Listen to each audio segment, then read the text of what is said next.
My name is Andrew Miller. And last night, at exactly 12:03 a.m., my phone rang with a call that froze my blood cold. It was my daughter's doctor, and what he revealed in that midnight call left me shaking so hard I nearly dropped the phone.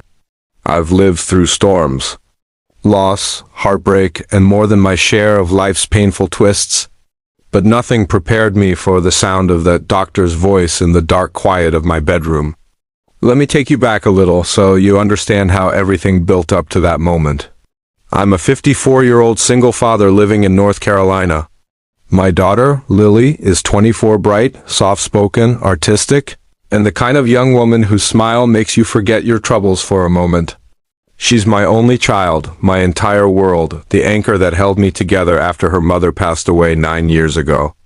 Lily and I have always been close movie nights. Long drives, Sunday morning cafes, all that stuff between a dad and his little girl.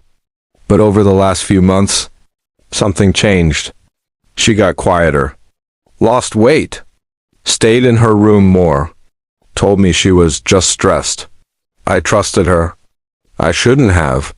3 weeks ago, she fainted at work and was rushed to the hospital. When they called me, I drove so fast I barely remember the trip. The doctor said she was dehydrated, exhausted, and likely not eating enough. They ran tests, blood work, scans, the whole checklist. They told us everything looked mostly normal and that stress could trigger fainting spells. Lily begged to come home, so they released her. And for a while I convinced myself she was improving. I wanted to believe it. I wanted to pretend everything was fine. But last night proved nothing was fine. Because that midnight call wasn't routine, wasn't accidental. It was a warning, a desperate one. My phone rang, jolting me awake. When I saw Dr. Hamilton, UNC Medical Center on the screen, my heart stopped. Midnight calls never bring good news. I answered with a shaky voice. "This is Andrew." The doctor whispered, "Mr. Miller, I need you to listen carefully." His voice wasn't calm. It trembled. Doctors don't tremble. "Is it Lily?" I choked out. "No," he whispered quickly. "She's stable as far as we know. But something has come up." I sat up in bed, gripping the phone so hard my knuckles turned white. "Then what's wrong?" There was a long pause. I could hear him breathing like he was gathering courage. Then he said the sentence that made my skin crawl. "Mr. Miller, your daughter's test results were tampered with." I felt the floor tilt beneath me. "Tampered?" I repeated, barely able to breathe. "What do you mean tampered?" His voice grew tighter. "Someone altered her medical records before they were finalized. Her blood work originally showed abnormalities, critical ones. But the final report was edited to hide them." My chest tightened. "Why would anyone do that?" I demanded. Another pause, a heavier one. I could almost feel the weight of what he wasn't saying. "Because," he whispered, "the abnormalities point to poison." My entire body went cold. I felt my heartbeat in my throat, pounding like a hammer. "Poison?" The word tore out of me. "Doctor, that's impossible. Who would poison my daughter?" Dr. Hamilton exhaled shakily. "I don't know. I shouldn't even be calling you. This puts my job at risk. But when I looked at her chart tonight for my shift, none of it made sense. Her levels were too low. Her organs showed signs of chemical stress. But the official chart erased those results." I stood from my bed, pacing in the dark, panic surging through every vein. "What kind of poison?" I asked, my voice barely recognizable. He answered like he hated the truth. "A slow-acting one. The kind that can be slipped into food or drinks. The kind that mimics exhaustion." My knees nearly buckled. My daughter. My baby girl? I sat on the edge of the bed, shaking violently. "Doctor, please?" "Tell me what to do." "You need to bring her in," he whispered. "Tonight if possible, before whoever did this tries again." My heart lurched. "Again?" "Mr. Miller, if these results are correct, she's been given small doses repeatedly." I pressed my hand against my mouth to keep from screaming. My brain was spinning so fast I could barely think. Who tampered with the file? I whispered. Who else had access? His voice got quieter, almost fearful. That's the part that scared me the most. Someone with an administrator badge accessed her file? That requires authority. More authority than a regular staff member. Are you saying someone inside the hospital is involved? Yes, he said. Or someone stole access. Either way, she's in danger. My entire world tilted. I thanked him in a broken voice and hung up. My hands were shaking so badly I dropped the phone. I ran to Lily's room. The moment I opened the door, I froze. She wasn't alone. Her boyfriend Mark was sitting beside her bed, watching her sleep. No phone, no TV, no sound, just staring at her. Something in his expression made my stomach twist. He looked tense. Too tense. And here's the thing, I've never liked him. Too controlling. Too observant. Too angry when questioned. The type who smiles but not with his eyes. But Lily insisted he was just protective. Now I wasn't so sure. I stepped into the room quietly. Mark? He jerked his head up, startled. Oh, Mr. Miller, sorry, she had a nightmare, so I came to check on her. His voice was soft, but his eyes cold, calculated. It's late, I said. You should go home. She needs rest. He forced a smile. Of course. But he didn't move. He stayed sitting, staring at her like he was guarding something. Or checking something.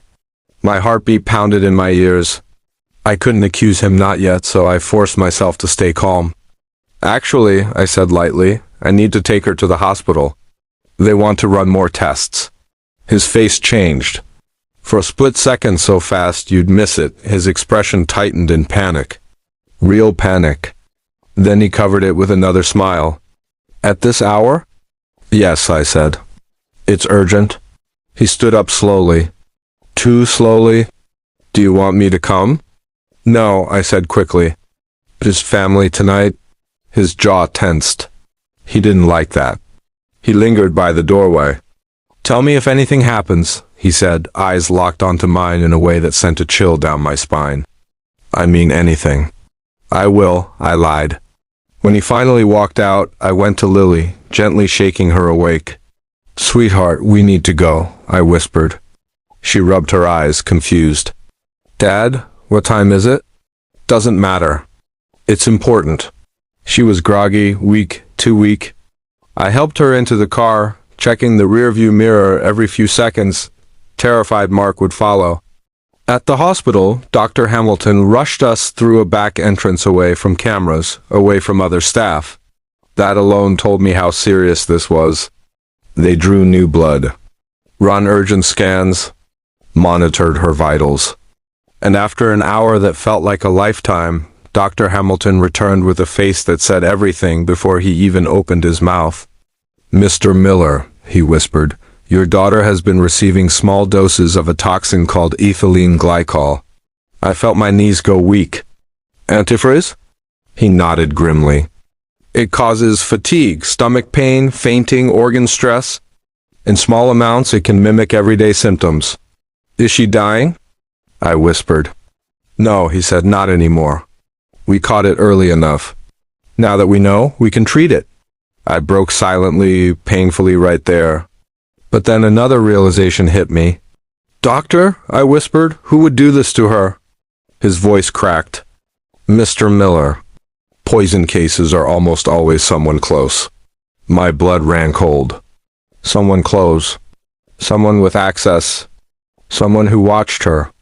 Someone who checked on her at night. Someone who stared at her while she slept. Mark. And then Dr. Hamilton said something that confirmed everything. The missing test results, the ones that were deleted from her file, were reaccessed by someone using a visitor login. Not hospital staff, visitor. A visitor. Mark had been visiting Lily every day. He had access to areas visitors rarely go.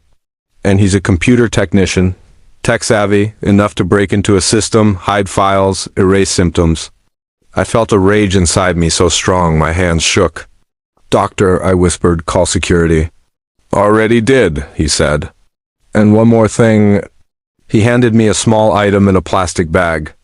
A USB drive. Found taped under Lily's chair in the waiting room. I stared at it. "What's on this?" He swallowed. "Security footage. Someone saved it. Someone tried to hide it. But whoever saved it wanted you to see." I plugged it into the nurse's station computer. And what I saw made my whole world collapse. Footage of Mark slipping something into Lily's water bottle repeatedly for weeks, smiling, whispering something to her afterward, like he wanted her weak, dependent, sick, under his control. I couldn't breathe. I couldn't think. I felt like my chest was being crushed. Security found him in the parking lot trying to flee. They arrested him on the spot. He screamed her name. Screamed mine. Sighed he was protecting her from herself. Sighed she needed him, said he, couldn't let her leave. He was obsessed, sick, dangerous, but it's over now.